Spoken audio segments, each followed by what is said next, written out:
오늘은 에스겔 강의 6번째 시간으로서 에스겔의 사명과 이스라엘의 상태라는 제목을 함께 말씀의 은혜를 나누기로 합니다.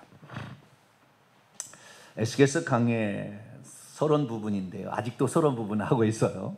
1장부터 3장까지가 서론입니다. 서론 끝나고 4장부터 32장까지가 심판에 관한 메시지고요. 33장부터 48장까지가 회복에 관한 메시지입니다. 우리는 지금 어디에 있느냐? 서론 부분에 있습니다. 이 서론은 에스겔을 불러서 그를 파송하는 장면입니다. 그래서 에스겔이 어느 날 북쪽에서부터 구름과 큰 불 같은 것이 막 보여요. 그래서 환상을 본 다음에 그 환상 가운데 보좌가 있었고 보좌에 앉아 계신 이가 그에게 뭐라고 말씀을 하셨어요. 그럼 뭐라고 말씀하신 것이 2장 3장에 나오는 겁니다. 그래서 오늘 우리가 공부하고 있는 이 부분은 하나님께서 에스겔을 파송하는 누구에게? 이스라엘 족속에게 파송을 합니다. 이스라엘 족속에 파송을 해서 선지자로 삼아서 그로 하여금 어떤 일을 감당하게끔 하는 그런 장면에 와 있죠. 그런데 우리가 에스겔에 좀 특별한 이런 그 많은 것들이 있어요. 에스겔에 그 선풍기를 끄셔도 됩니다. 이제는 예배 시간에는 그 특별한 게 있는데 이 에스겔은 자기가 사명자로 부름을 받았는데도 불구하고 7년 동안 말을 못해요. 하나님께서 그의 혀를 입천장에 붙여놔가지고 말을 못하는 거예요. 자, 입천장에 혀를 한번 대보시고요. 하나님 한번 해보세요. 시작. 말이 안 나오고 입천장에 붙어버리면 말이 안 나오게 돼 있다고요. 그러니까 하나님께서 강제로 그렇게 한 거예요. 그리고 오늘 제가 들어갈 것은 왜 하나님께서는 이스라엘 족속에 말을 못하게 막아버렸을까? 언제 말문이 열리냐? 이스라엘 민족이 망했다. 망했다. 그가 BC 593년에 부름을 받았는데 BC 500이 그렇죠. 그리고 죄송합니다. 정확히 제가 얘기를 해야 되는데 597년이 아니고 593년부터 예언하기 시작해요. 553년부터 예를 하게 되는데요. 이제 그의 나라가 이스라엘 나라가 멸망을 당하게 되는데 그 멸망을 당하게 7년 정도가 걸려요. 그래서 7년 뒤에 나라가 멸망하는데 그때 멸망할 때까지 입천장에 말이 붙어서 말을 못하는 거예요. 그리고는 그게 끝나자 말을 하게 해주는 거예요. 자, 33장을 봅시다. 말을 못하게 하는 그 이유를 오늘 설명할 거예요. 그래서 왜 말을 못하게 했을까? 우리도 장차 이런 일이 당하게 될 수 있으니까 하나님께서 이렇게 우리에게 하지 않도록 하기 위해서는 어떻게 해야 될 것인가? 21절입니다. 에스겔 33장 21절로 22절 말씀을 같이 한번 읽어볼까요? 시작. 우리가 사로잡힌 지 12째 해 10째 달 5째 날에 예루살렘부터 도망하여 온 자가 내게 말하기를 그 성이 함락되었다 하였는데 그 도망한 자가 내게 나오기 전날 저녁에 여호와의 손이 내게 임하여 내 입을 여시더니 다음 아침 그 사람이 내게 나올 때 그때 내 입이 열리기로 내가 다시는 잠잠하지 아니하였노라. 그러니까 이스라엘 나라가 멸망할 때까지 그가 부르심을 받은 30살에서 36살까지 아무것도 말을 못하고 입천장에 붙어 있었어요. 심지어 그의 아내가 부름받은 지 3년 만에 죽어요. 그러니까 이스라엘 나라의 파멸을 이제 보여주는 거죠. 그러니까 이 에스겔의 특징은 이 행동 예언을 많이 했다는 거예요. 행동 예언을. 행동을 뭘 보여주는 거예요. 왜? 말을 못하니까 7년 동안. 말을 못하니까 하나님께서 장차 이스라엘 민족을 이렇게 할 것이라는 것을 미리 알려줘야 하나님은 모든 역사를 주관하고 있고 하나님께 이미 다 아시고 있다는 걸 아는데 아무것도 얘기하지 않으면은 하나님도 그냥 속수무책으로 당한다 이렇게 말할 수 있잖아요. 근데 하나님은 전지전능한 전능자신데 알고 있다는 거예요. 그래서 행동으로 미리 에스겔에게 말을 못하니까 행동으로 보여주게 한 거예요. 장차 이런 일이. 그래서 행동 예언들이 계속 나오는 거예요. 이제 다음 시간에 행동 예언들에 대해서 제가 말씀을 드릴 거예요. 이러이러한 행동 예언들. 뭐 왼쪽으로 누워가지고요 390일 있다가 오른쪽으로 누워서 40일 있다가 그 다음에 먹을 것이 없으니까 나중에 그 기근을 상징하는 말로 이 볼이 조금 가루 같다가 그래서 인분에다가 똥에다가 구우면 그러니까 그 뗄 나무가 없는 거예요. 기근이 임하고 포위를 해버리니까 3년 동안 포위를 해버리니까 뗄 나무를 밖에서 구할 수가 없는 거예요. 그러니까 나중에는 뗄 것이 없으니까 어떻게 해요? 사람 똥을 말려서 뗀다 그 말이에요. 뗄 것이 없으니까. 그런 것을 이제 보여주는 얼마나 그들이 나중에는 자식까지 잡아먹어요. 그런 상태까지 가는 처참한 지경이 될 것을 행동 예언을 하게 된 거예요. 에스겔이 그러죠. 하나님, 말은 어떻게 했는지 모르겠지만 좌우지간 나는 인분을 도저히 이 부정한 거, 이 똥은 밖에다 버리게 있잖아요. 항상 똥을 가지고 해 나는 너무한다 그랬더니 그러면 소똥으로 해라 이렇게 가지고 소똥으로 대신 이제 구워 먹는 장면이다. 이런 그 행동 예언들이 많이 나와요. 그래서 그 행동 예언을 하게 되는데 왜 하나님께서는 말을 못 하겠는가? 이스라엘 민족의 상태가 끝이 와버렸어요. 하나님께서도 어떤 그 인내의 한계가 있습니다. 우리를 참아주고 기다려주는데도 한계가 있는 거예요. 우리가 회개해야 되는데 회개치 아니하고 나아갈 때 하는 한계가 있어요. 한 번 한계에 딱 도달하잖아요. 그러면은 그 다음부터는 그 회개를 못하게 만들어 버립니다. 이스라엘 민족이 회개를 못하게 만드는 거예요. 자, 에스겔서 7장을 볼까요? 이제 이 32장까지 왔다 갔다 할 거예요. 지금 이제 요 얘기가 전체가 다 이제 함께 돌아가는 겁니다. 그래서 오늘 진도가 좀 많이 나가요. 에스겔서 7장을 볼까요? 이랬기 때문에 그런 거예요. 7장 들어가기 전에 먼저 3장에 한 구절 읽고 넘어갑니다. 26절을 먼저 읽고 넘어가도록 하죠.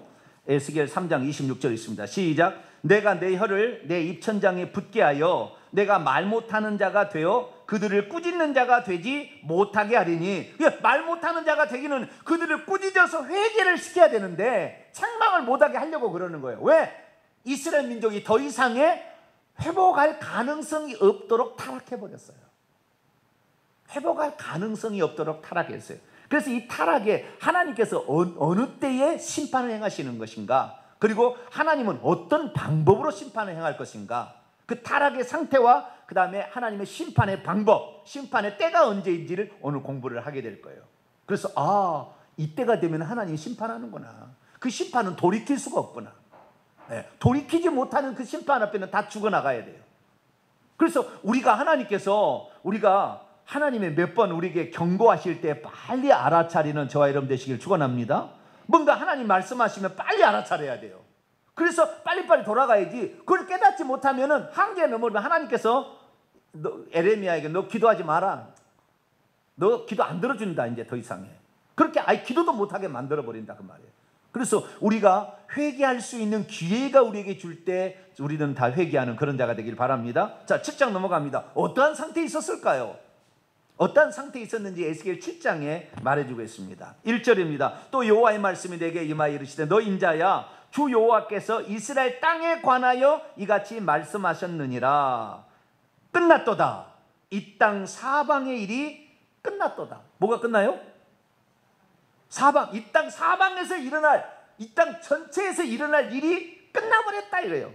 무엇이 끝났느냐? 3절 보니까 이제는 내게 끝이 이르렀나니 내가 내 진노를 내게 나타내어 내 행위를 심판하고 내 모든 가증한 일을 보응하리라. 내가 너를 불쌍히 여기지도 아니하며 긍휼히 여기도 아니하며 내 행위대로 너를 벌하여 내 가증한 일이 너희 중에 나타나게 하리니 내가 여호와인 줄 너희가 알리라. 하나님은 출애굽 읽어보면 나는 그 긍휼히 여기는 하나님이라는 말을 하잖아요. 불쌍히 여기는 하나님이라고 얘기하잖아요. 그런데 어느 시기가 지나버리면 불쌍히 여기는 것이 아니라 심판으로 가버리는 거죠. 그러니까 우리의 삶도 빨리 불쌍히 여길 때 회개를 해야지. 불쌍히 여기는 그때를 넘겨버리면, 너무 늦어버리면 안 되는 거예요. 죽는 거예요. 우리 자녀가 죽든지 내가 죽든지 자주 죽어요. 뭔가가 이렇게 그 심판의 결과들이 나타나는 거예요. 끝이 이르렀도다. 끝이. 그러니까 지금 이스라엘 민족은 더 이상의 소망이 없기 때문에 네 회개 외치지 말라 하는 거예요. 그러기 위해서 입천장에다가 혀를 붙여버린 겁니다. 말하지 말라. 내가 이제는 이들을 살육하게 됐다. 하나님이 그래서 얼마나 무서운 하나님이냐면요. 자, 에스겔서 7장 9절을 볼까요? 9장 7장 9절 한번 읽어볼까요? 시작. 내가 너를 불쌍히 여기지 아니하며 긍휼히 여기지도 아니하고 내 행위대로 너를 벌하여 너의 가증한 일이 너희 중에 나타나게 하리니 나 여호와는 때리는 이임을 내가 알려. 하나님 어떤 분이에요? 신은 나는 하나님이 당신을 소개하는데 성경에서 두 가지 말이 좀 특이해요. 두 가지나 세 가지 말이 특이해요. 하나는 질투하는 하나님이다. 그런 말을 하나님이 질투하는 건 별로 우리 달갑지 않잖아요. 그죠? 우리한테 질투하면 우리를 죄진다고 하시면서 당신이 질투하시나? 이런 생각이 들 정도로 질투하는 하나님. 둘째는 보복하시는 하나님. 이사야에 나와요. 보복하시는 하나님이라 이 말이 나오고요. 오늘은 때리는 하나님이라.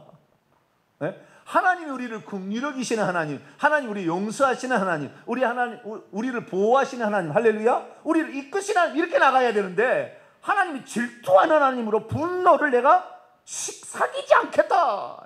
보복하시는 하나님, 반드시 너를 죽여버리겠다.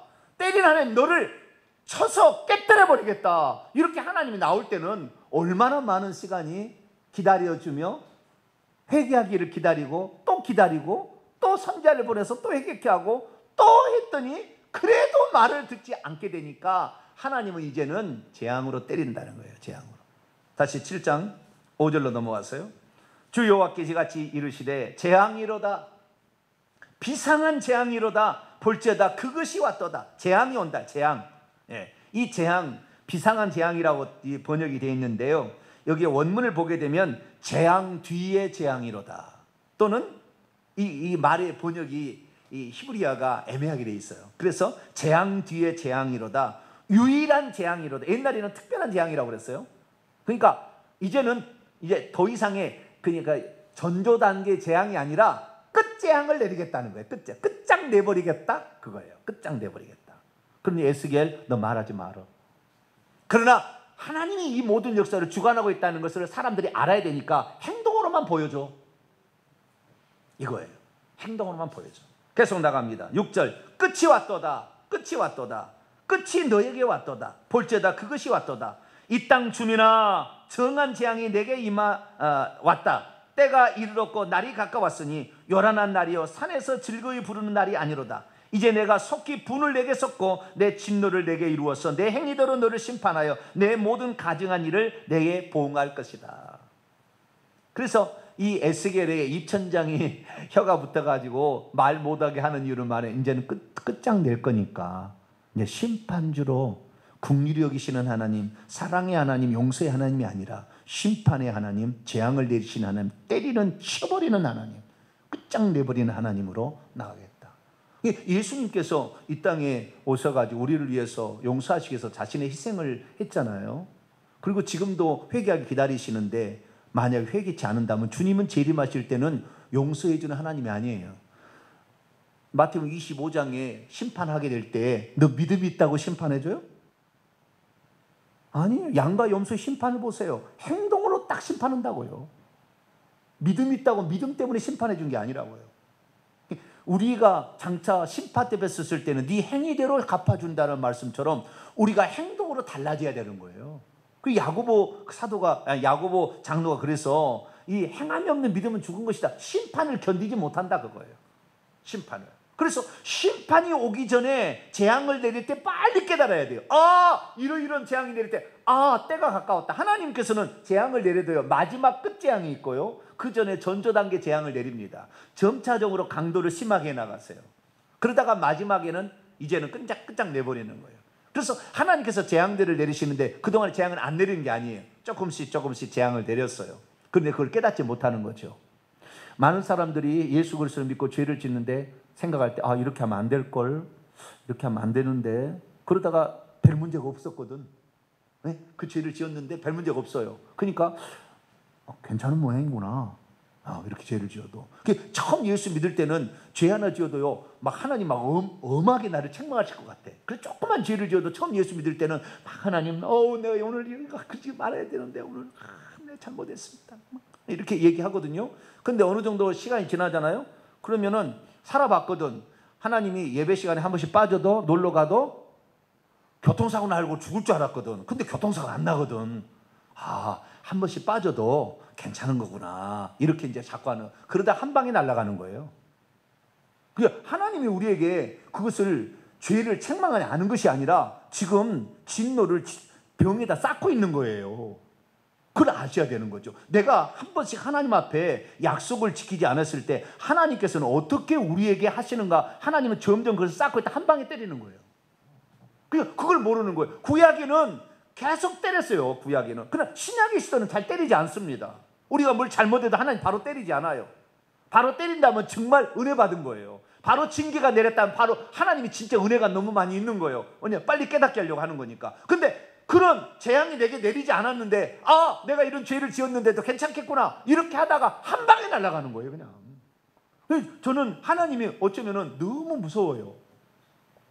그렇다고 해서 하나님이 무서워서 불불 떠는 건 아닙니다. 그분의 사랑과 용서를 확실히 알기 때문에 그분을 경외하면서도 그분 앞에 겸손히 내가 나아간다면 하나님은 나를 끝까지 지켜준다는 걸 알기 때문에 이 두 가지가 같이 가는 거예요. 그러나 구약시대는 그러진 않았죠. 두려운 하나님으로 이렇게 갔는데, 치는 하나님이라고 당시 소개한 건 단 한 번 나와요. 에스겔 7장 9절에. 하나님이 때리는 하나님이라고. 왜? 이제 그 끝이 왔대요. 끝이. 그래서 그 끝이 왔는데, 그러면 이스라엘 민족이 무슨 죄를 지었길래 무슨 죄를 지었길래 야, 너 끝장낼 때가 왔다, 하나님이 그렇게 얘기를 하실까요? 우리가 죄를 지어도요, 하나님이 끝장내시는 죄가 있다, 그 말이에요. 끝장내는 죄가 있어요. 이 죄를 짓게 되면 끝장내버리세요. 그래서 하나님께서 우리에게 주신 이 십계명의 말씀 보면 우리가 무슨 죄를 지었는지를 우리에게 알려주는데, 그 알려주는 십계명의 내용 가운데 어떤 것을 주의해야 되는 것인가, 어떤 것을 주의해야 되는 것인가 우리가 분명히 알아야 돼요. 에스겔서의 내용을 보게 되면은 우선은 이 총체적인 겁니다. 결국에는 뭐냐면 우상숭배예요. 답은 우상숭배의 음행입니다. 결국에 답은 이거면 끝장나는 거예요. 남자들 특히 조심해야 돼요. 지위 올라갔을 때 음행의 죄를 금하게 되는데요, 끝장내버립니다. 하나님이. 그 사람 절대 천국 못 가요. 회개 안 시켜요. 내가 봤을 때 회개 안 시킵니다. 끝장내버려요. 그리고요, 우상숭배의 죄는요 3, 4대까지 묻는다고 그랬잖아요. 우상숭배의 죄예요. 결국에 이것은 그들이 무슨 죄를 지었는가, 그 죄에 대해서 조금 더 살펴보도록 할까요? 자, 에스겔 7장. 이제 그 심판을 하게 됐을 때에 어떠한 상태로 전락하는지. 그러니까 지금 내가 불을, 하나님이 이제 마지막에 심판을 딱 내리기 전에 그때 상태가 어떤 상태인지를 딱 그 정지 화면으로 딱 잡았어요. 그래서 이스라엘 민족의 종교 지도자들, 사회 지도자들, 정치 지도자들의 상태가 그 마지막 심판을 일보 직전에 그 상태가 어떻는지를 딱 하나님께서 에스겔을 통해 보여줬어요. 이렇게 된다. 이것은 지금 직전 바로 그 앞이다 라는 것을 에스겔서 7장에 얘기하고 있는 거예요. 자, 7장 26절부터 27절까지인데요. 이게 마지막에 딱 끝에 그 모습을 보여주고 있습니다. 이런 상태가 가면 끝장나는 거예요. 자, 환난에 환난이 더하고 소문에 소문이 더할 때, 어디서 들어본 말 아니에요? 이 말 안 들어봤어요? 환난에 환난이 더하고 소문에 소문이 더할 때. 마태복음 24장에 주의 재림의 오심의 징조의 한 부분을 말하는 거죠. 마태복음 24장 잠깐 넘어가 보죠. 마태복음 24장. 주님의 재림은 심판주로 오는 거예요? 용서하러 오는 거예요? 심판주로 온다. 지금 그 얘기 하려고 그러는 거예요. 그때는 용서가 안 된다는 거예요. 주님이 재림하실 때는 더 이상 용서가 안 된다는 거예요. 더 이상 회개가 안 됩니다. 그때는. 그렇다고요. 자, 마태복음 24장 6절 보세요. 3절 보면 어느 때에 이런 일이 있습니까? 주의 임하시, 주님이 오신 때와 세상 끝에 마지막 때는 어떻게 됩니까? 했을 때 6절 읽습니다. 시작. 난리와 난리 소문을 듣겠으나 너희는 삼가 두려워하지 말라. 이런 일이 있어야 돼. 아직 끝은 난리와 난리 소문.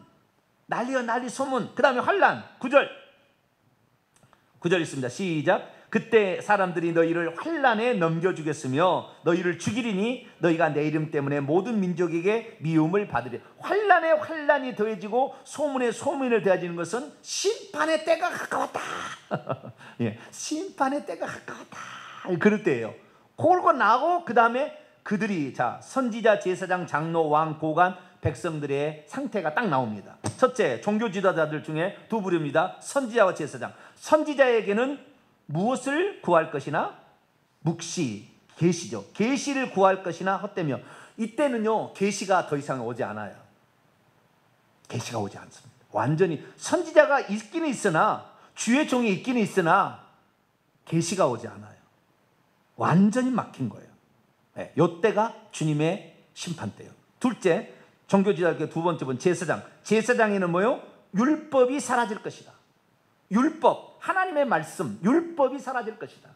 율법이 뭡니까? 우리가 죄를 책망하는 건데요, 죄 책망하는 말을 하지 않을 것이다.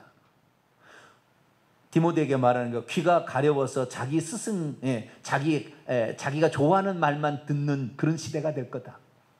그래서 자기가 싫어하는 말을 하면은 하지 말라고, 그런 시대가 올 것이다.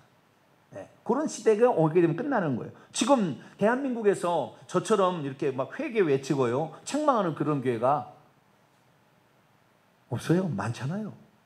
많이 못합니다. 그렇게. 여러분은 지금 살 소망이 많은 거예요. 할렐루야.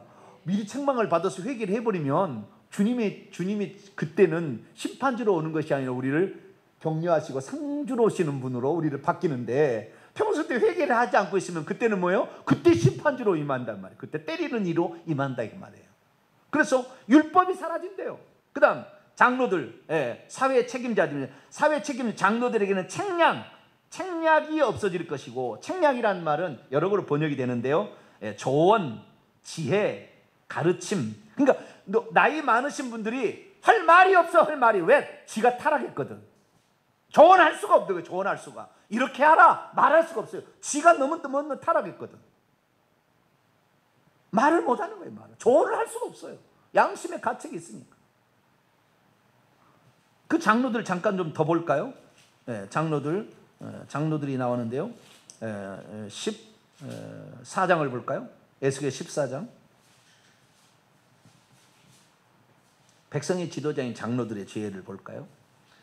이스라엘 장로 두어 사람이 나와 내 앞에 앉으니 여호와의 말씀이 내게 이르시되, 3절, 인자야, 이 사람들 장로들이 자기들의 우상을 마음에 떠받들며 죄악의 걸림돌을 자기 앞에 두었으니 그들이 내게 묻기를 내가 조금인들 용납하랴? 그런즉 너는 그들에게 말하 이르라, 나 주 여호와가 말하노라. 이스라엘 족속 중에 그들의 우상들을 마음에 떠받들고 그들의 죄악의 걸림돌을 자기 앞에 두고 선지자에게로 가는 모든 자에게 나 여호와가 그의 우상의 수요대로 보응하리. 이게 무슨 말이냐면,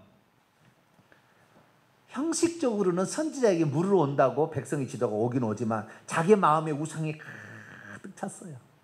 이미 우상만 섬기고 있어요. 자기 마음에는 이미 하나님을 떠났어요. 그래, 형식적으로는 장로네, 형식적으로는 권사네, 형식적으로는 목사네, 그러고 와서 상담한다고 한다지만 지 마음은 완전히 하나님 떠났어요. 어떤 상태까지 떠났느냐? 8장 넘어가 봐요. 장로들이 어떤 상태인가. 8장 14절부터 16절 있습니다. 시작. 그가 또 나를 데리고, 잠깐만요. 거기는 제사장 이야기예요. 그 위에입니다. 그 위에 제사가 봅니다. 7절부터 봐야 되겠습니다. 이스라엘의 그 성전의 뜰 문으로 가는데 담에 구멍이 있대요. 구멍이 있었는데 그 구멍으로 들어가 보니까 한 문이 있었는데, 9절부터 읽습니다. 시작. 또 내게 이르시되 들어가서 그들이 거기서 행하는 가증하고 악한 일을 보라 하시기로, 내가 들어가 보니 각양 곤충과 가증한 짐승과 이스라엘 족속의 모든 우상을 그 사방 벽에 그려놓고 이스라엘 족속의 장로 70명이 그 앞에 섰으며 사반의 아들 야하샤냐도 그들 가운데 섰고 각기 손에 향로를 들었는데 향연이 구름같이 오르더라. 또 내게 이르시되 인자야, 이스라엘 족속의 장로들이 각각 그의 우상에 방한 어두운 가운데 행하는 것을 내가 보았느냐? 그들이 이르기를 여호와께서 우리를 보지 아니하시며 여호와께서 땅을 버리지 아니하셨다 하느니라. 또 내게 이르시되 너는 다시 그들이 행하는 바 다른 큰 가증한 일을 보리라. 여기 보니까요, 이스라엘 장로 70명이 있는데 이 이스라엘의 뜰 문을, 그 성전의 뜰 문을 들어가 보니까 뭐 벽이 있는데 벽을 헐고 들어가 보니까 어두컴컴한 데에서 벽에다가 온갖 종류의 우상들을 다 그려놓고 거기에서 향을 피우고 그 곤충들, 그 짐승들이, 가증한 짐승들에게 자기의 기도를 들어주려고 이스라엘 장로가 하고 있다고 말이에요. 그리고는 밖으로 나와서는 선지자에게 우리가 어떻게 하면 좋겠습니까? 물어온다고 말이에요. 지는 엄청 큰 죄를, 간음죄를 저질렀고 지는 엄청 나쁜 죄를 다 저질렀고는 목사님 우리 어떻게 하면 좋습니까? 회개. 아멘. 네, 회개합니다. 그러고 있다고 말이에요. 그러니 내가 너희들을 가만두겠느냐 이거예요. 에스겔 말하지 마. 너 입천장에 붙어. 내가 그들을 가만두지 않겠어. 선지자 제사장 지금 넘어갔는데요. 선지자는 어떻게 한 줄 아십니까? 선지자. 네? 아까 어떻게 해서 선지자는 뭐라 한다 했죠? 선지자에게는 묵시가 없다 했죠? 묵시가 없으니 계시가 없으니까 뭐요? 가짜만을 예언하는 거예요. 가짜만을. 네, 가짜만을. 자, 에스겔 13장 가짜만을 예언하는 거예요. 이제 왜 하나님이 묵시를 안 줘? 그런 사람에게는 우리가 순수하고 깨끗한 죄를 회개하는 사람에게 지혜를 더하고 묵시를 더하는 겁니다. 할렐루야. 그렇지 않으면 있는 것도 하나님 뺏어가 버려요. 없어져 버려요. 자, 에스겔서 13장 2절부터 보면 선지자들의 묵시가 없어지니까 어떻게 변했느냐. 인자야 너는 이스라엘에 예언하는 선지자들에게 경고하여 예언하되 자기의 마음대로 예언하는 자들에게 말하기를 너희는 여호와의 말씀을 들으라. 3절 읽습니다. 시작. 여호와의 말씀에 본 것이 없이 자기의 심령을 따라 예언하는 어리석은 선지자에게 화가 있을진저. 자기의 마음대로 예언. 여러분 오늘날에요 지금 예언한다고 하는 사람이 많거든요. 많아요. 지금 예언하는 사람. 보통 사모님들이 예언한다고 합니다. 교회 가면 목사님들은 별로 예언한 사람 없어요. 사모님들. 그러다가 나중에 목사님이 이제 목사가 되니까 여자 목사님이 예언 받으러 간 사람이 많아요. 지금은 시대가. 네. 남자 목사님이 예언하는 사람은 거의 없어요. 그런데 그 예언이 딱 보면은 알잖아요. 그 예언한 사람은. 그럼 뭘 맞춥니다. 과거에 네가 이랬다는 거 딱 맞춥니다. 그러니까 하나님께서 이분과 함께 계시나 봐. 나에게 이런 얘기를 해주시는구나. 그래서 예언을 딱 하잖아요. 예언에 제가 볼 때는 90%는 거짓말이에요. 자기 마음에 그 영적인 상태가 어느 정도 열려지게 되면요, 그 사람을 딱 보는 순간 딱 장면이 싹 지나갑니다. 그 사람이 상태를 딱 보는 순간 어떤 것이 싹 보입니다. 그래서 그 상태를 얘기해 주는 거예요. 근데 그것이 성령께서 하는 거냐? 장담할 수 없어요. 성령께서 하시는 것도 있겠지만 그 은사를 성령이 하시는 게 아니고요, 성령이 주시는 은사로 잘못 행하는 거예요.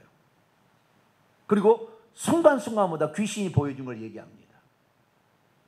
귀신이 보여준 걸 얘기합니다.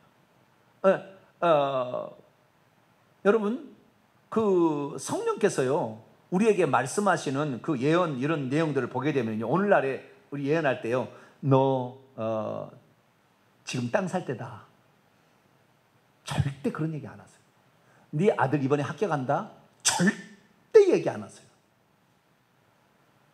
너가 지금 무슨 죄를 짓고 있다? 이 얘기도 하나님 거의 안 하십니다. 너무 심할 때 하세요. 주의 종을 심각하게 대적할 때 그때는 한마디씩 하세요. 그러나 다른 죄에 대해 웬만한 죄에 대해서는 단 한마디, 네가 거짓말하고 네가 음행하고 네가 도둑질하고요, 네가 주님 앞에 속이고요, 그거 다 알지만은 예언에 절대 안 나와요. 만약에 그 얘기가 예언에 나오고 있다, 그 사람은 가짜라고 보시면 돼요.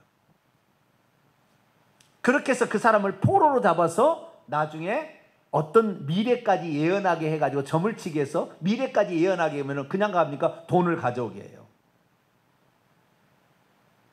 참 안타까운 일인데, 제가 알고 있는 한 분은 이런 장차 미래에 되어질 일을 예언해 준다고 점치러 한다 해서 1억 가까이 빚을 지는 분도 있더라고요.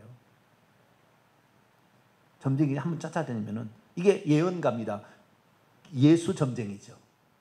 예수님의 이름을, 하나님의 이름을 빙자해 예언하는 거야. 여러분 예언을 따라서 가면 반드시 여러분 망해요. 그 예언 따라, 지금 예언은 모든 것에서 성취가 되었어요. 에스겔서 우리가 지금까지 환상을 봤습니다. 에스겔서에 네 생물이 있었잖아요. 네 종류의 얼굴을 가진 네 생물이 있었잖아요. 네 생물 옆에 뭐가 있었습니까? 바퀴가 있었죠. 바퀴에 바퀴가 또 돌아가고 있었죠. 거기에 눈들이 가득하다겠죠. 네? 이 눈들이 뭐 세상을 보는 것이고요, 하나님의 지혜를 상징합니다. 이 눈들로 모든 것을 감찰하고 통찰한다는 거예요. 그런데 요한계시록에 가면은 이 바퀴가 안 나옵니다. 이미 이 하나님의 섭리가 예언이 예수 그리스도로 말미암아 성취가 이루어졌고, 지금은 그것을 효력을 발생하는 시기이기 때문에 이런 게 없어요. 그래서 오늘날 우리가, 하나님께서 우리를 향한 계획은 우리가 기도하고 내가 하나님께 받은 은사와 달란트대로 어떻게 할 것인가를 스스로 결정해야 돼요. 내가 새벽 기도에 나갈 것인가? 하나님 절대 음성으로 가르쳐주지 아니하고 예언 가르쳐주지 않아요. 내가 결정하는 거예요. 내가 살려면 내가 이렇게 해야 되겠다, 내 자식을 위해서 이렇게 해야 되겠다, 이 결정하고 가는 것이, 그것까지 하나님의 예언으로 가르쳐준 게 아니에요. 그러나 그렇게 가르쳐주기를 원해. 새벽에 40일 동안 금식하라고 예언가는 그렇게 얘기합니다. 40일 동안 금식하라고 하십니다. 하나님이 100% 가짜예요. 구체적으로 하나님 알려줘요. 우리가 어린아이가 아닙니다. 구약에는 몽학선생일 때는 어린아이기 때문에 가르쳐준다고 그랬어요. 그러나 지금은 우리는 몽학선생이 있는 시대가 아닙니다. 그렇기 때문에 우리가 결정해서 내가 이렇게 하면 망하겠다, 이렇게 하면 저주를 받겠다, 이렇게 하면 심판을 받겠다는 것을 빨리 자르기를 원해요. 우리 스스로 해나가야 돼요. 죄 지적하지 않습니다. 거의 하나님. 그리고 어떤 이 땅의 문제, 집을 살 거냐, 자식이 무슨 학교 갈 거냐, 이번에 진급을 할 거냐, 절대 얘기해 주지 않아요. 그 얘기가 좀 100% 가짜예요. 이번에 교회를 어디로 옮기시오, 그 다음에 이번 교회를 사시오, 100% 가짜예요. 그거. 누구하고 결혼하시오, 100% 가짜예요. 나중에 알 거예요. 그래서 결혼해서 깨져가지고 고생 하신다, 나중에 알 거예요. 제 말이 지금 제가 그냥 한 말이 아니라 이 성령께서 얼마나 지금 저에게 정확하게 지시하고 있는지를 나중에 알게 될 거예요. 그래서 한 번요, 불안하잖아요. 내가 지금 이번에 사업을 A라는 사업을 할까 B라는 사업을 할까 걱정이 되잖아요. 이것도 괜찮을 것 같으나 위험성이 있고, 이것도 괜찮을 것 같으나 위험성이 있는 거예요. 그러니까 기도를 하는데 기도에서 음성이, 야, A라는 일을 해야 되느니라. 그럼 얼마나 좋겠어요? 근데 그런 음성이 안 들려. 기도 맨날 가서 기도해도 음성은 안 들려. 무엇을 해야 되느냐. 그러니까 예언자를 찾아가잖아요. 그랬더니 A라는 사람이 해야 될 빌딩이, 그 빌딩의 5층에 불이 켜져 있는 게 보입니다. 거기구나, 거기. 그 말만 딱 하면 벌써 알아들어. 여기구나, 여기. 딱 망해. 딱 망해. 예언한 대로 뭐 될 줄 알아요? 사탄막에 가만 놔둘 줄 알아요? 사람은 영적인 세계가 열리기 시작하면 뭐가 보이기 시작합니다.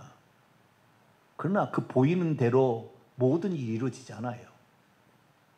자, 사도 바울이 예루살렘에 가게 되면 너를 꽁꽁 묶어가지고 간다고 그 예언 선지자가 와서 얘기하잖아요. 사도 바울이 안 갔습니까? 나의 달려갈 길과 나의 모든 사명을 때 내 목숨도 조금도 두려워하지 아니하노라. 하나님이 주신 내 사명을 향하여 달려가는 것이지, 꽁꽁 묶은다 해서 그것 때문에 두려워서 안 가고 피해 다니고 그런다고, 아니에요. 우리는 어떠한 일이 우리 앞에 놓여 있어도요, 내가 하나님 앞에 이것이 하나님이 나를 향한 계획이요 소명이다. 그것은요, 내가 받은 은사와 달란트를 보시면 알아고요, 내가 잘하는 것을 보면 알아요. 무엇을 잘할 것인가, 무엇을 할 수 있는 것인가. 남 다 하는 게 아니에요. 남보다 더 잘할 수 있는 게 있어요. 그것을 통하여 하나님께서는 더 큰 일을 이루시기를 원하세요. 저에게는 그 말을 하실 때 제가 하는 것에 대해서 격려하십니다. 그러면서 마지막 경고하세요. 너 조심해라. 다 경고하세요. 그것만 하시지 더 이상 얘기하지 않았어요. 어떻게 하라고 얘기하지 않았어요.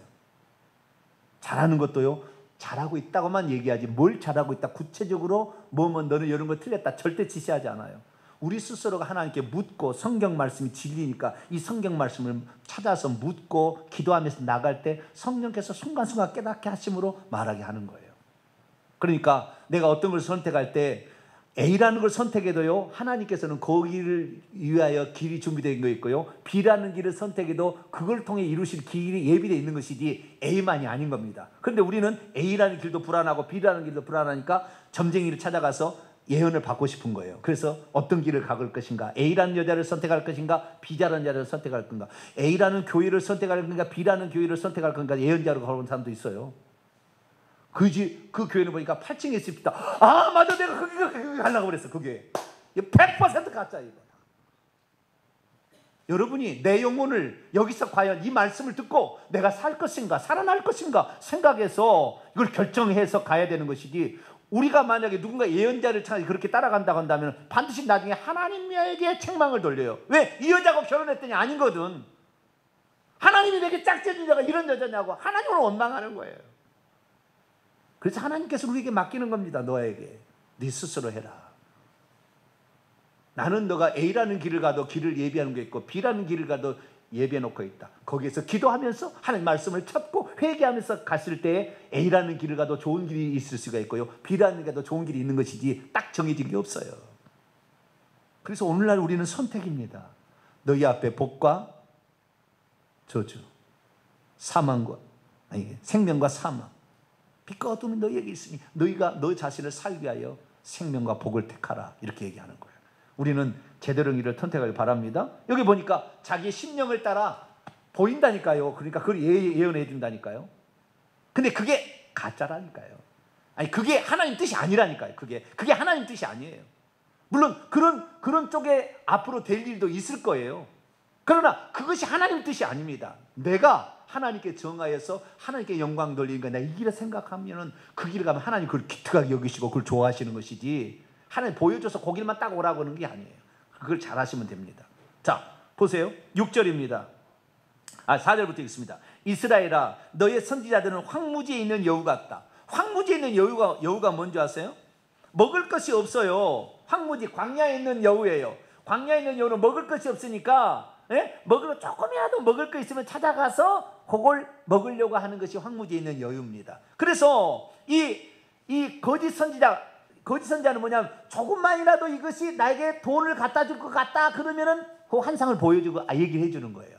그래서 그 두엄큼의 보리를 자기가 취하려고 하는 이런 존재들이 거짓 예언자입니다. 거짓 예언자들이 돈 목적이 있는 거예요. 돈 목적이. 그래서 돈 가져오라고 그래요. 나중에 반드시. 처음에는 안 그래요. 그러나 계속 하다 보면은 돈 가져오라고 그래요. 여러분 돈 다 1억을 날릴 거예요. 나중에 다 계속 가져. 처음에는 500만 원 얘기하고요. 1000만 원 가져라, 2000만 원 가져라고 합니다. 그렇게 해서 다 망가지는 거예요. 돈 안 가져오면 예언도 안 해주고요, 순번호 쫙 밑에다 넣어버려요. 그러니까 안 되거든. 그러니까 돈을 더 많이 내는 거예요. 그러니까 욕심이 들 수밖에 없어요. 망하는 거예요.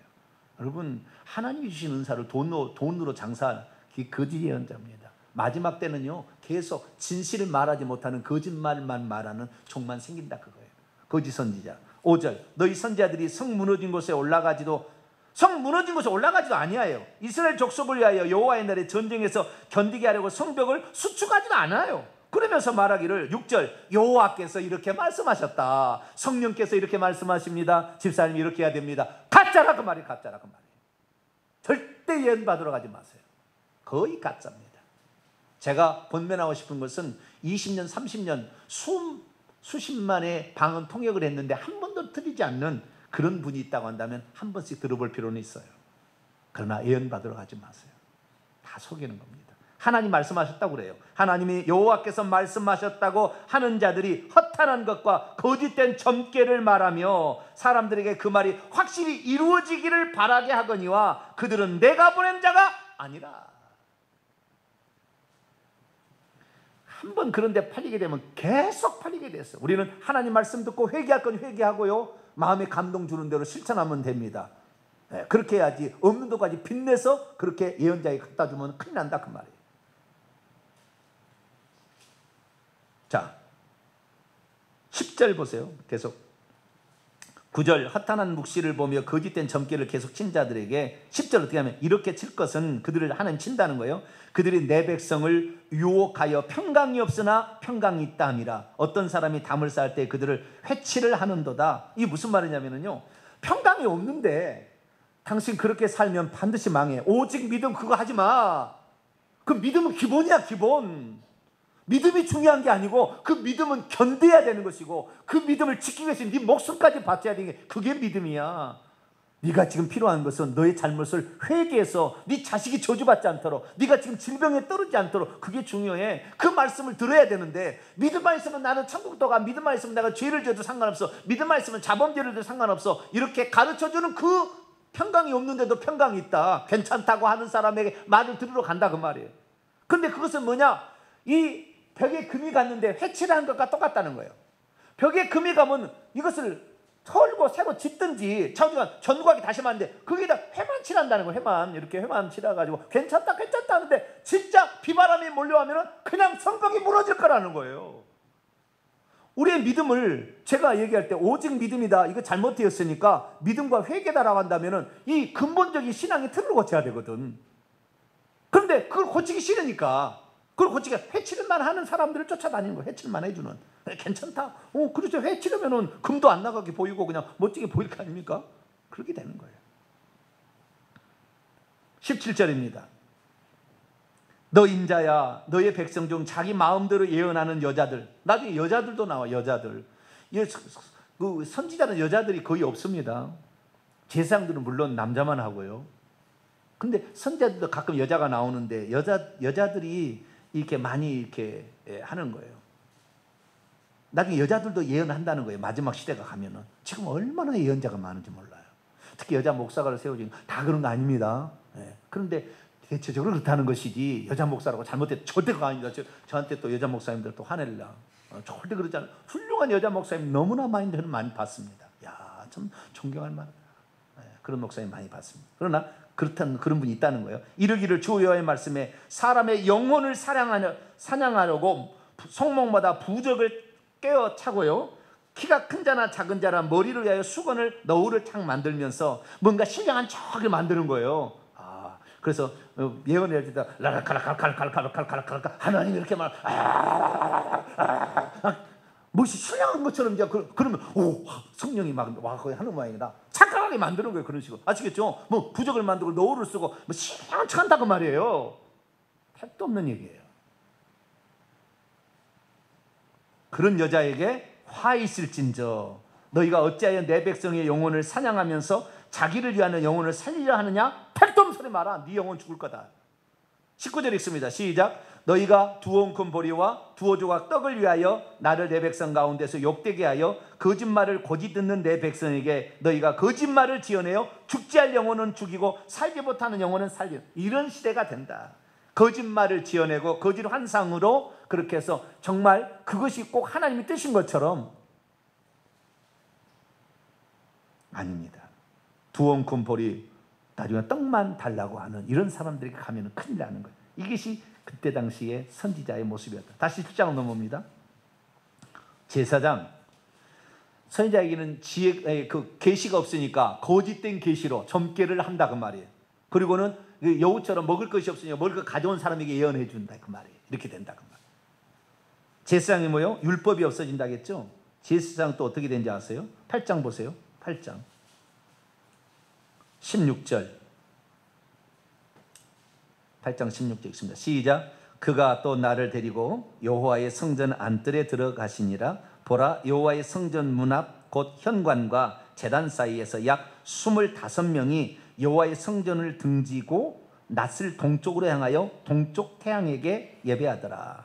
25명은 24반차로 그 다윗이 그 다윗왕 때에 제사장이 많다 보니까 엘르아살과 이다말 해서 엘르아살 가문에서 16, 이다말 가문에 8 해서 24개 반차로 제사장을 이렇게 나눕니다. 대제사장 한 명이고요.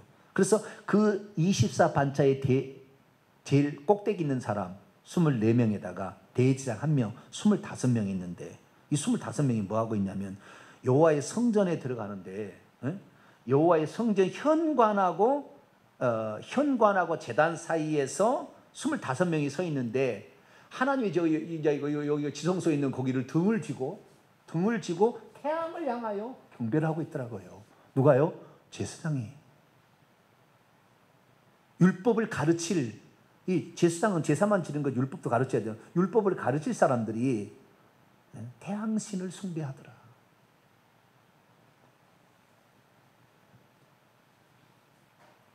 아까 선지자들도 귀신이 가르쳐준 거짓된 점괘를 말하고 있잖아요. 다른 신에 점령당한 거예요. 이 제사장들도 동쪽 태양에게, 여러분 우상, 출애굽기 20장 그 제2계명을 보게 되면 형상을 만들지 말고 우상을 만들지 말고 두 개가 나와요. 우상도 만들지 말고 형상도 만들지 말고 그것을 절하거나 섬기지 말라 나옵니다. 섬기지 말고 절하지 말라는데, 형상이라는 것은 보이지 않은 것을 있는 것처럼, 바알신, 아세라신 원래 없어요. 근데 그걸 만드는 거죠. 그 다음에 형상이라는 것은 해, 달, 별들이 이미 있는 것을 작게 만들어서 신으로 숭배하는 겁니다. 이걸 만들지 말라겠거든요. 근데 여기 지금 동쪽 태양, 이 동쪽 태양이 신이라고 생각하고, 그러니까 하나님을 섬긴다고 지금 선지자와 제사장은 종교 지도자들인데 이들이 완전히 귀신에게 팔려 있다고 말해요. 지금 이렇게만 하나님이 더 이상 소망이 없다 그러고요. 우리나라가 망하려면은요, 우리나라가 망하려면 종교 지도자들이 다 타락해가지고 그 두엄큰 볼이 돈 목적, 어디에다가 별장 하나 사고 자식들 뭐 어디가 유학 보내고 이런 데만 온통 돈을 헌금을 받아가지고 그거 하는 신경 쓰고 있으면 그 나라 망하는 거예요. 그 교회 망하는 것입니다. 그렇게 된다. 그렇게 된다. 그래서 나는 이미 내 마음을, 말은 선약이 물으러 온다 하지만 다 마음이 동쪽 태양만 경배하고 거기다 경배해야 내가 복받는다 생각하고 지금 하고 있는데, 제사장들도 되겠느냐. 제가 충격적인 것은 강남에 있는 모교회, 저는 직접 들은 거예요. 강남에 있는 모교회, 큰 교회 권사들이 늘 점치러 다닌다는 거예요. 요즘에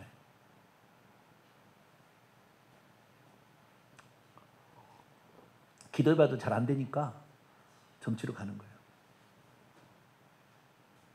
여러분, 혹시 사업이 망해서 내일 내가 집에 쫓겨난다 할지 쫓겨나세요. 굶겠으면 굶어버리세요. 그냥 그걸 굶어 죽어버리면 돼요. 바로 천국 가니까. 지조를 지켜야 돼. 지조를. 우리가 어떠한 어려움이 없다 할지라도 그 지조를 지키는 사람을 보시고 하나님이 그 사람에게 복을 주시는 거예요.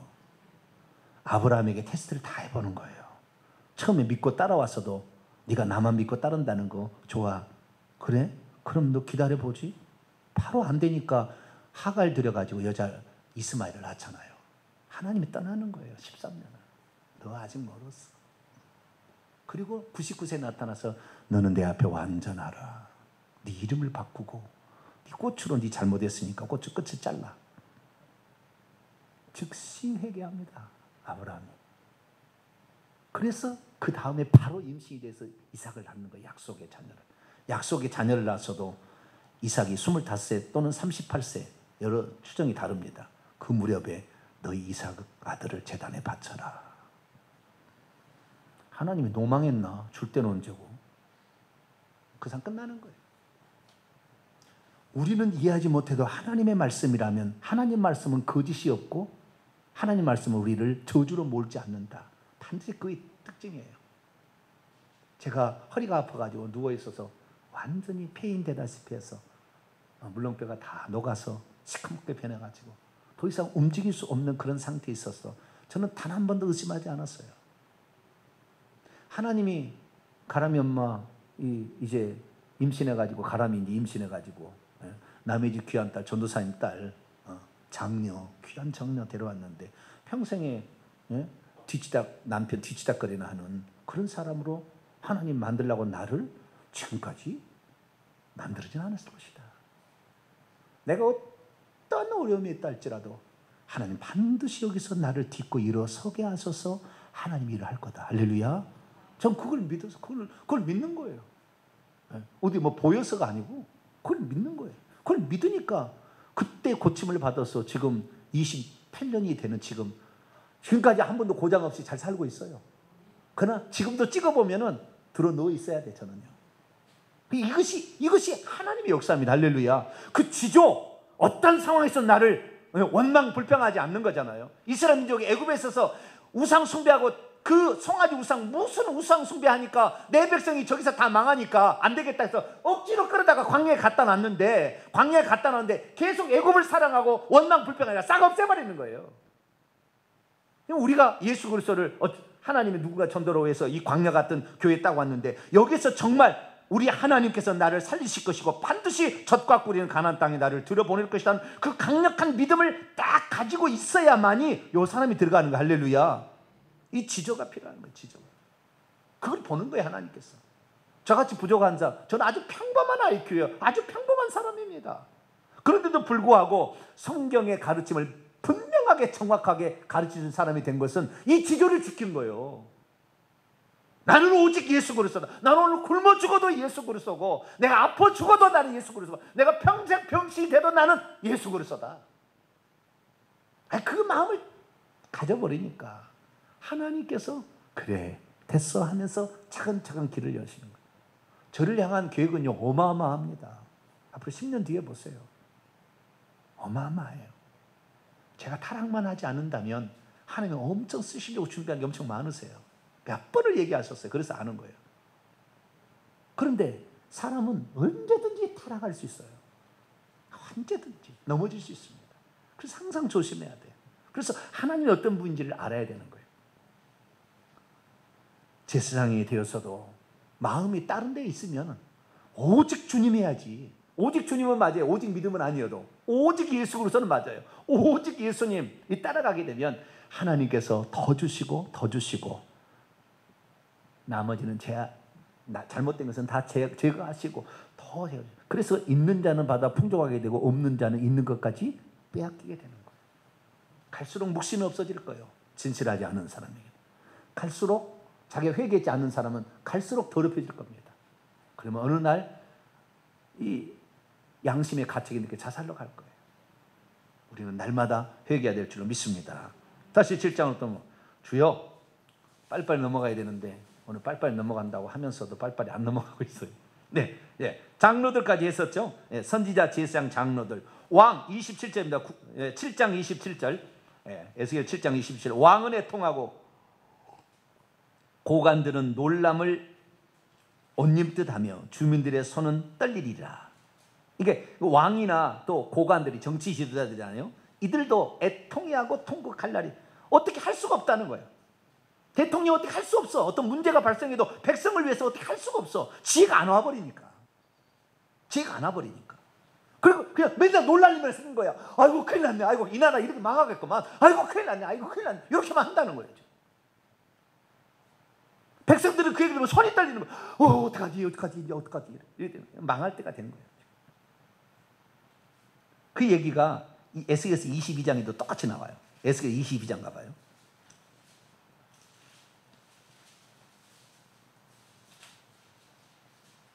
에스겔서 22장 25절에 선지자가 나오고 26절에 제사장이 나오고요. 27절에 고관이 나오고요. 28절에 다시 선지자 나오고 29절에 백성이 나와요. 25절 그 가운데 선지자들의 반역함이 우는 사자가 음식물을 움킴 같았도다. 그들이 사람의 영혼을 삼켰으며 재산과 보물을 탈취하여 과부를 그 가운데 많게 하였으며. 재산과 보물, 이 선지자들이 예언한 사람이 돈 목적으로만 이렇게 가는 거예요. 망한 때가 된 거예요.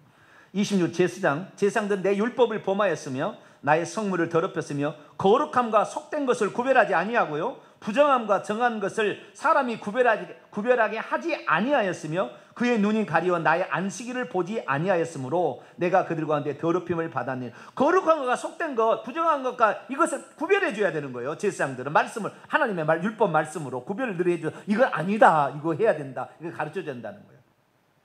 그리고 안식일을 지켜야 되는데 안식일 문제가 상당히 큽니다. 이스라엘 민족이 파멸로 치닫는데 안식일을 더럽힌 것이 아주 중요한 요인이에요. 주일을 범하면 지옥 갈 확률이 많아요. 예표입니다. 그냥 나왔으니까 한 구절 읽고 넘어갈까요? 20장 에스겔서 20장 13절. 다음에 이 문제 더 자세히 하겠습니다. 그냥 한 구절만 우선 읽겠습니다. 13절 시작. 그러나 이스라엘 족속이 광야에서 내게 반역하여 사람이 준행하면 그로 말미암아 삶을 얻을 나의 율례를 준행하지 아니하며 나의 규례를 멸시하였고 나의 안식일을 크게 더럽혔으므로 내가 이르기를 내가 내 노를 내가 내 분노를 광야에서 그들에게 쏟아 멸하리라 하였으나 24절 20장의 24절 시작. 이는 그들이 나의 규례를 행하지 아니하며 나의 율례를 멸시하며 내 안식일을 더럽히고 눈으로 그들의 조상들의 우상들을 사모함이며. 이 그 안식일을 더럽힌다는 것은 하나님을 기억하지 않는다는 거예요. 그날은 다른 거 다 내려놓고 나를 구원하신 하나님을 기억하는 날, 그분께 감사하고 죄가 있으면 회개해서 깨끗함을 얻는 날, 이게 안식일이잖아요. 그런데 안식일을 없이 여기는 거죠. 하나님을 기억하지 않는 것입니다. 뭐요? 우상, 동방태양에, 여인들은 단무스에게, 온갖 이 장로들은 우상들에게 벽에 그려놓고 다 이렇게 하는 거예요. 하나님을 믿으면서도 어려움이 있으면 점치러 가는 거죠. 하나님 믿으면서도 어려움이 있으면 점치러 가는 거예요. 이러면 망할 때예요. 이럴 때가 된다라는 것을 성경은 우리에게 말씀하고 있습니다. 다시 22장 27절 고관들은 음식물을 삼키는 일이 같아서 불의한 이익을 얻으려고 피를 내 영혼을 멸한. 고관들도 돈만 주게 되면 불의한 재판을 하는 거예요. 이 나라가 재판을 잘못하고 있는 게 많은데요, 이 나라 망할 겁니다. 그러면 하나님은 공의가 무너지는 것을 아주 싫어하세요. 재판을 억울하게 하잖아요. 하늘에 통곡이 올라갑니다. 그러면 하늘에서 나라를 멸해버려요, 하나님. 우리나라 지금 재판관들, 법관들 조심해야 돼요. 내가 보니까 제대로 안 한 것이 많은 것 같아요. 들어보면 알잖아요. 불의하게 하면 안 돼요. 불의한 재판관 하면 안 돼요. 하나님 가만두지 않으세요. 억울함을 반드시 소명해 주세요.